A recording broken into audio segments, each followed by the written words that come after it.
Welcome to the Sparks of Hope Shooting for Success Summit. You will discover innovative talks for personal and business expansion with leading experts. Today, be ready to be infused with hope, strength, and confidence, and find powerful direction to lead you on a path of success. Join our 21 world-class speakers and experience inspiration, hope for your future, and an elevation of your desires. Inspired Choices Network, our summit hosts, are excited to have you here. Hi everyone, my name is Michaela Gaffen Stone and I am, among other things, a board certified behavior analyst. And what that means for our purposes today is that everything I do tends to come from a place of the behavior that gets you there, the behavior that gets you what you don't want, the behavior that gets you what you do want. I have a number of certifications, and that's largely because I love to learn, I love to study, and might as well get the paper while you're there, right?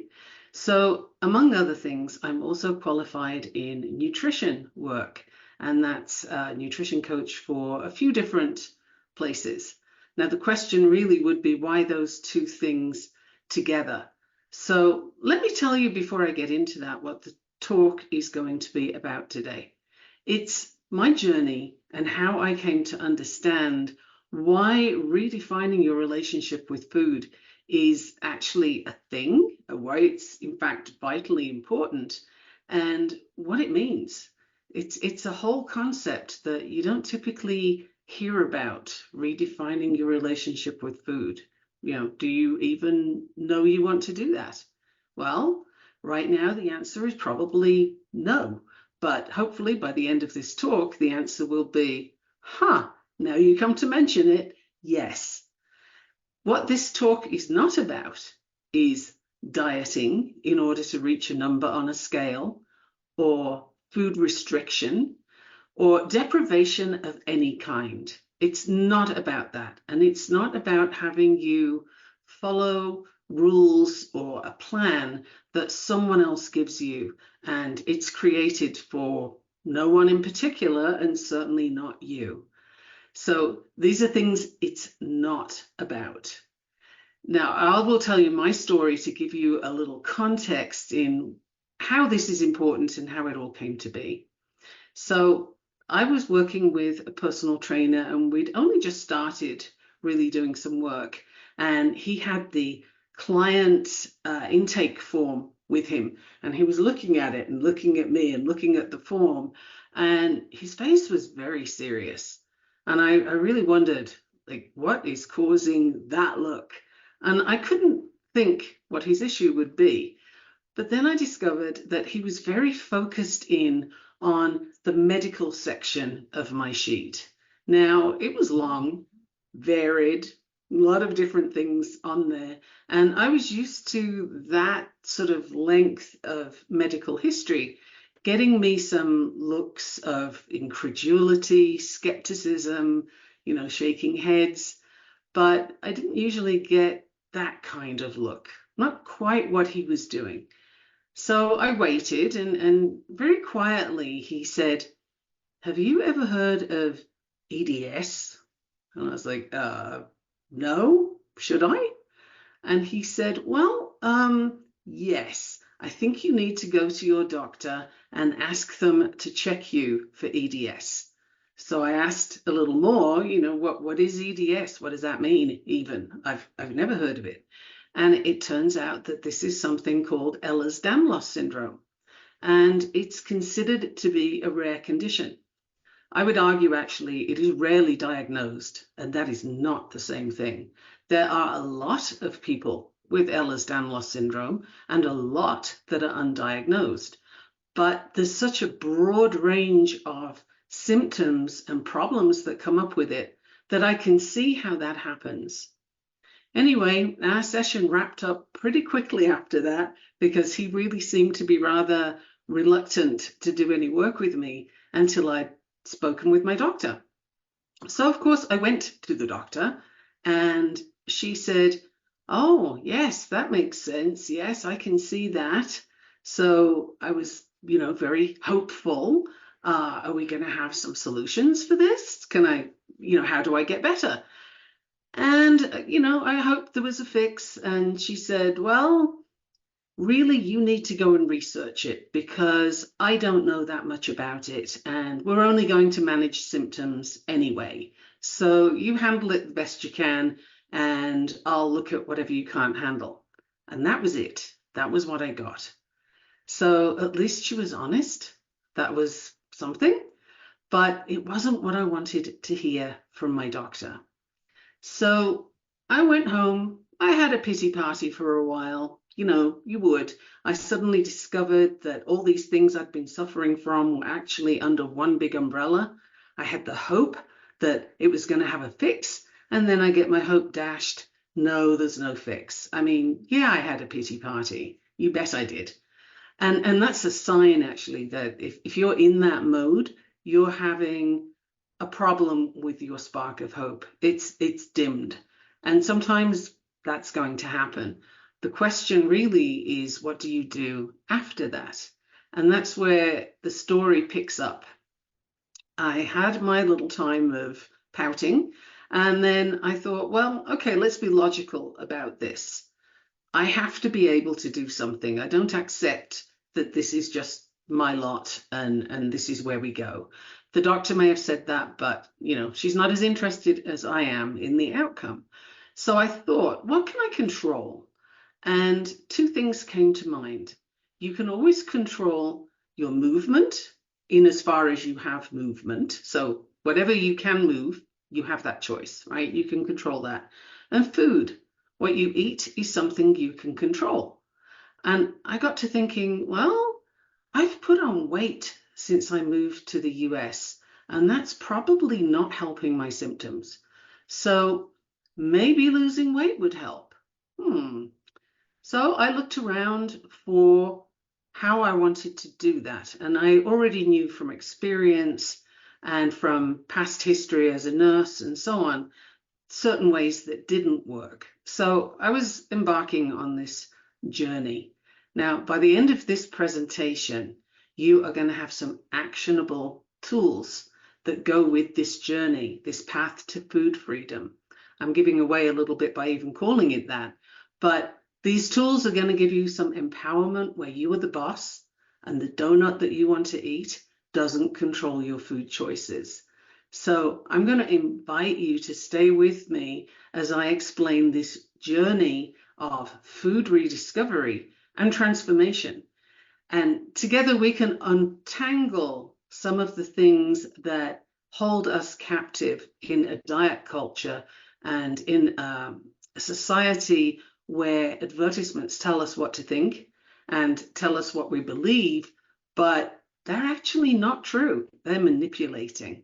So this is a whole journey, and I hope you'll stay with me for it because you're going to get some things that you can use at the end of it.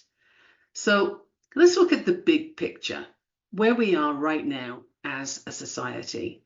And the first thing I have to mention, because it's the elephant in the room, is the food industry.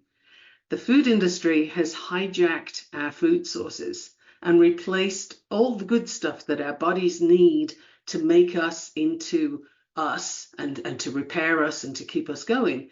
They've replaced those things with chemicals. And those chemicals are designed to taste amazing and to do all the things that you have come to expect from your food. Really set your taste buds on fire kind of deal.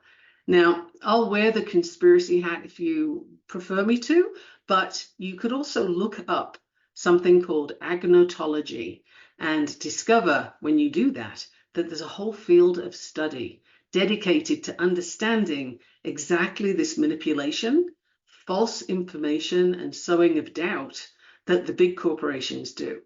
Right now, we're going to focus on food because that has a huge impact on your health and well-being. It has an impact on the decisions you make in your day.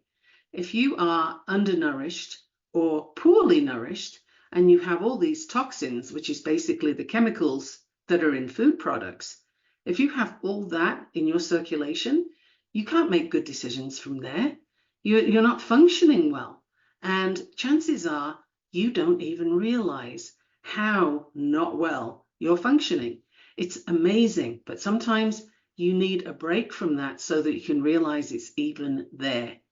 I had a client recently who said after a period of time where he was eating differently, he was eating more consciously, more aware of what was in the food. He'd gone to a restaurant and had a particular meal and felt awful afterwards, and then had the big realization, I always used to feel like this. Wow. And he had no idea how bad he felt until he stopped feeling so bad. That is something that the food industry is doing to people. And then with all the medications that you can take to deal with your symptoms, we're told it's no big deal, right? That's what the advertisements say. It's no big thing. Just take this little pill with a big story to tell and you'll be fine. You can dance and sing and everybody will be happy to see you. Well, that's not how it works in real life. Your body is struggling to survive, and it's going to come up with all kinds of signs and symptoms for you to learn from. And if you just subdue them with pills, you're not helping yourself, and you're not going for longevity here.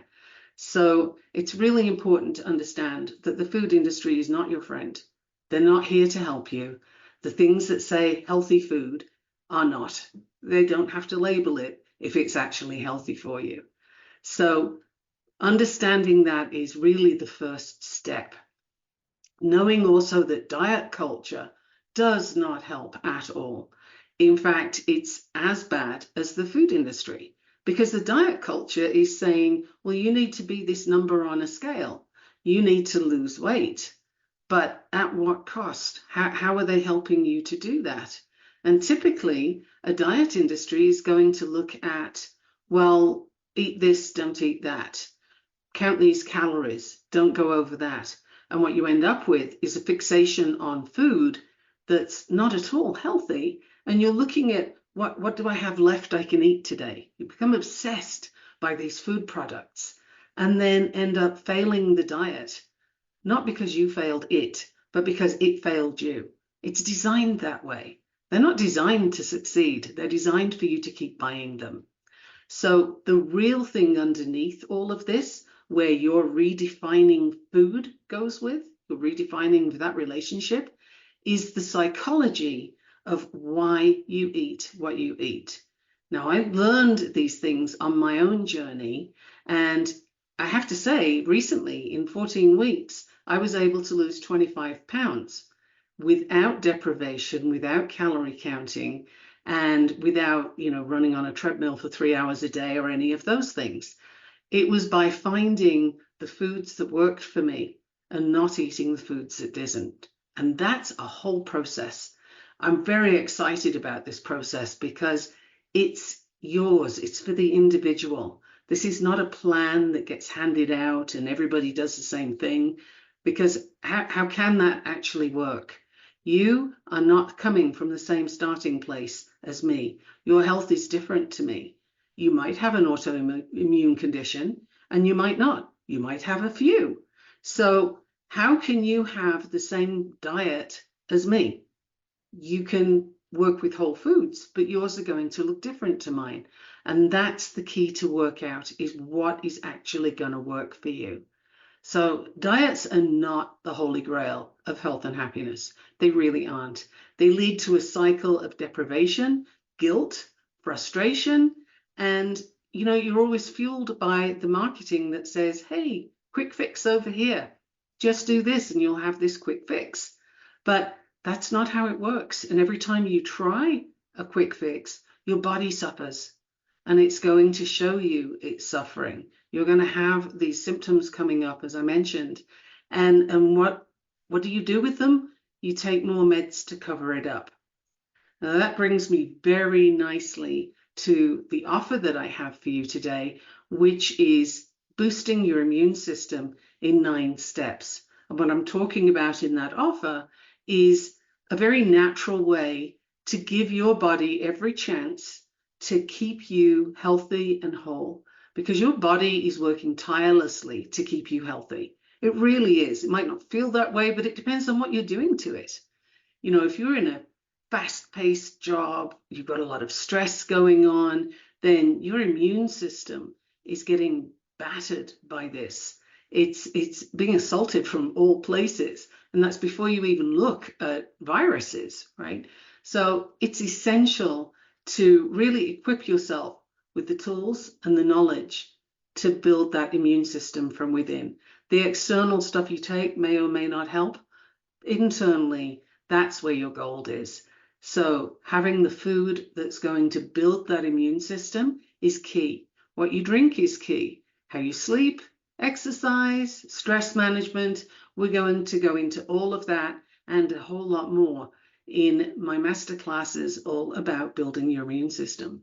So I would like you to make a note right now that you want to know about this. This is your path to a better health, and it's a start on your journey to redefining your relationship with food. It's such an important thing to do because we just buy what they're selling, right? We buy what the marketing tells you you want to have. Now just picture this. You have all seen, I'm quite sure, breakfast cereal advertisements where this little round cereal that you consume, and it's about the same color as the box it comes in, right? And tastes more or less the same. But the advertisement has a happy couple, 2 point however many kids, a dog. The dog doesn't shed. There's no coffee rings on the perfectly white surface in the kitchen. Everybody's happy. Everybody is, slim, well-dressed, going to go to school with a smile on their face. All those things that don't happen in your house, right? They don't happen in real life. And the one thing that you can buy that they're selling is that cereal. So obviously the cereal is your path to that lifestyle. And that's what every advertisement sells you, is the lifestyle that product is depicted with. So, think of pizza advertisements. How many of those have people saying, oh, I have heartburn? They don't. They are having a great time, they're partying, and everybody's just enjoying that pizza. Well, that is what you're being sold. But meanwhile, your body is struggling with what you're giving it. It's having a very hard time. Now, I'm giving you all this information, and so you might be hearing it and saying, well, what am I going to do with that? Hey, I'm so glad you asked, because I have a little exercise for you to do, and it's not complex, but it does take a little time. And it comes from the idea of mindful eating. But that's a word that, you'll often hear, well, eat mindfully, take your time. That's good as far as it goes, but it doesn't go very far. And that's just like the thing I said earlier about the diet industry. It's very superficial. What's underneath that? That's the important part. So mindful eating, really, what I mean by that is when you're thinking of a food that you want to have, say you've had a tough day at work and you want to have a chocolate bar, okay? Cool. Now, what I want you to do is start writing. What are you thinking and feeling when you decide you want that chocolate bar? Is it exciting? Do you anticipate it? Are you looking for it right now? Do you need it now? Like, what is coming up for you around that food? Write that down before you have it. And then when you're going to have the food, just take a bite and write down some things about that bite. How does it taste? Is it as good as you thought it was? Is it sweeter? Is it saltier? How's the texture? What do you recognize about it? And I want you to do that for each bite that you have, because it can change. And sometimes I'll let you into a little secret here, but sometimes when you're eating a food and one that you're having as a reward for something or a comfort for something, you will very often forget you're eating it like halfway through. Or you might have a bite or two and then suddenly, oh, hey, I finished that. Well, was that good? Did it taste good? Did you notice? Chances are you didn't. And with this exercise, I'm asking you to notice what kind of conversation is going on in your head. Now, a lot of people will typically say, I don't have a conversation. There's nothing going on. I'm going to say, yes, there is. You have this whole, come on, you deserve it. Yeah, just have one. Nobody will notice. Or, you better hide in the cupboard so the kids don't see you eating it. Where are you going with that? What is the story with this food? That is mindful eating. And you don't have to do it with every single thing you ever eat, but it's a great practice to try and just see when you grab that popcorn or you grab that chocolate or that wine that you want to drink. What is your story? What do you think it's going to do for you? And then after you've eaten the food, notice, did it do that thing for you? Another example I'd like to give you is a client of mine who comes from Poland but lives in California. And she said that she doesn't like American pastries, they're too sweet, but she found a place where she could get European pastries from. And so she likes to eat those. And I asked her, when do you eat them? Typically, when does this come up for you? And she was a bit puzzled by the question at first, but we worked through it and discovered after some conversation that, whenever she's missing home, she reaches for the pastries because it reminds her of home. So can you think of a more functional way of dealing with that? I'm not going to leave you hanging here, but I'm going to tell you the very simple solution we came up with, which is she could phone home, talk to people in Poland, and then if she still needed the pastries, have the pastries. And funnily enough, since then, she hasn't wanted the pastries because they weren't fixing the problem. And that's what I mean by redefining your relationship with food. It's really important to know who's in charge. Is it you or is it the food? If you can't walk past a box of donuts without having one, I'm going to say the donuts are in charge. If you're not human until you've had your coffee in the morning, coffee's in charge. So the journey that I like to take people on and the journey I do myself is one of discovering who's the boss, you or the food, and then breaking that connection so that you can later choose it or choose to not have it. But you don't have to have the thing simply because it's there. I hope that all makes sense because it's a lot to work through, but it's so freeing. And that is actually your path to better health, better immunity, losing any extra weight that you have, and just gaining your life back, getting your quality of life. So to round out the story, I have improved my health, my energy, my sleep, so many areas, all of which add up to quality of life. Following this program, that I became a certified coach so that I could take other people through it. I believe in it that much, and I want to help people get there faster than I did. This is my passion. It's my purpose to facilitate other people through that journey. And while we're at it, where every time you buy food, you are voting with your dollars. So let's take it away from the food companies who are exploiting you and put it into real food that is not exploiting you. Now that is a journey in itself to discover what's what, but you get a lot of that learning as well. I love to do the research so that you don't have to, but if you want it, I have pages and pages of the stuff. So I really appreciate you all coming and listening today. I would love to have the feedback, and please do come for the immune system masterclasses because I want people to be healthier, happier, and having a really good life. We just have this one, so let's really have a good time with it. Why not? I mean, I'm here for it. Are you? That's what I have to offer for you today. And let's finish on a pattern interrupt exercise really quickly. I just have a quick bit of time. If you have an object you can hold and you pass from side to side, hand to hand, opposite sides of your body, you can break a nervous pattern or an anxiety pattern by saying things like, I've got this, I can do this, I'm a star, I'm a great coach, I can handle this program, I can do these things, any of those. Thank you for listening. Joining this motivating talk on the Sparks of Hope Shooting for Success Summit. Inspired Choices Network and our expert speakers are excited to connect with you and learn about your hopes and desires to lead you to greater success. If you would like to learn more about everything Inspired Choices Network offers, including future summits, please email us at info@inspiredchoicesnetwork.com.